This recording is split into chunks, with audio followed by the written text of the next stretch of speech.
Hello and welcome to another episode of Gourmet Bawarchi. In today's episode, I'm going to show you how to make a Kolkata pan cheesecake. I've just taken some biscuits and ground them in a mixer. Don't make it too fine like I have. Let's add some powdered soft and then some softened butter to bring all of this together. The soft is the first element to a pan flavored cheesecake.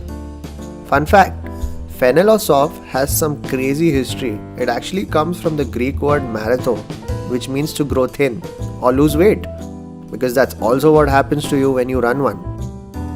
Grease the sides of the cheesecake mold and add the base mix. Then just press down lightly and level out the base with the back of a cup. Then just chuck this into the freezer for it to set.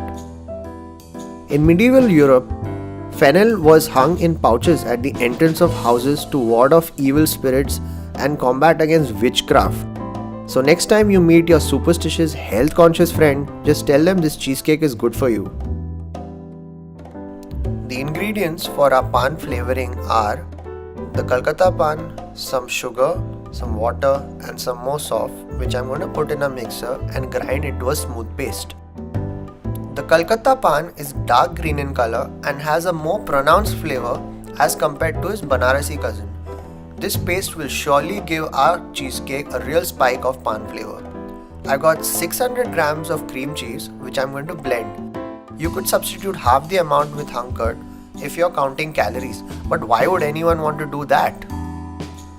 I've got 150 ml of whipping cream. Just blend it until it thickens.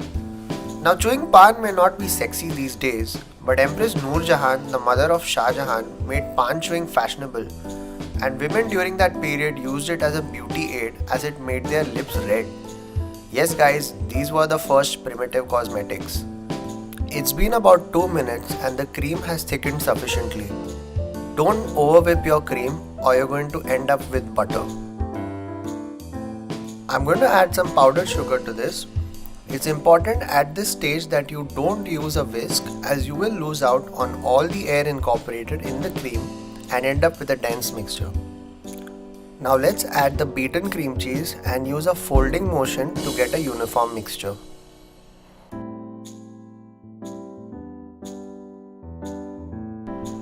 Finally, let's add our secret ingredient, the pan paste, and use the same folding method to get a homogeneous mixture.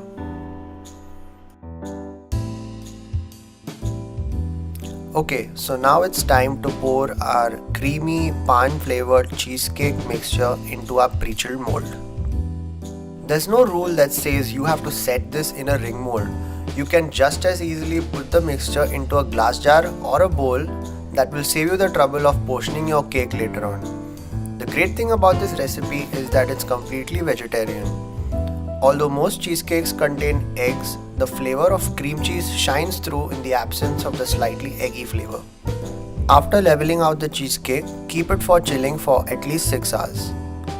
What self-respecting meetha pan is complete without the magical ingredient of love, gulkan, which is a honey-based rose petal preserve. I've just added some water and then added the gulkan mixture to extract the flavor from it. Once the gulkan mixture comes to a boil, let's strain this and extract the lovely rose petal flavor.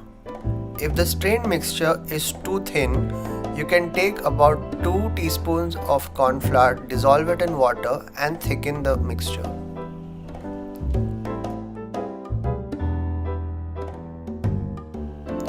I've got some candied cherries, some salli supari and some candied dry coconut to garnish our cheesecake. Keep your cake outside for about 10 minutes. This will allow the knife to slide along the rim smoothly.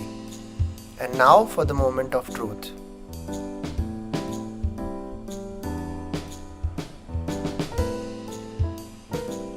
Let's pour our cool down gulkan glaze and spread it evenly. Cheesecakes supposedly originated in Greece and were even served to athletes at the first Olympic Games. Who would have ever thought that this would be the food for champions?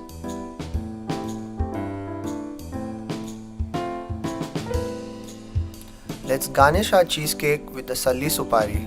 Salli supari is basically a finely candied and shredded areca nut that will give the cake a real kick.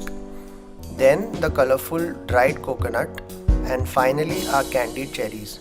Did you know that these cherries are not even actual cherries but a candied version of a native berry called karwanda?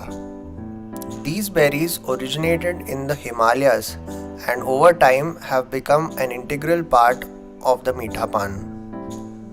Our pan cheesecake is ready and it looks fabulous. Now it's time to dig in.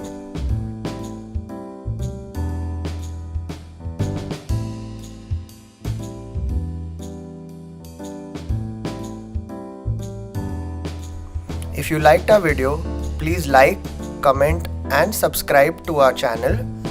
Try out the cake and let us know how it turned out.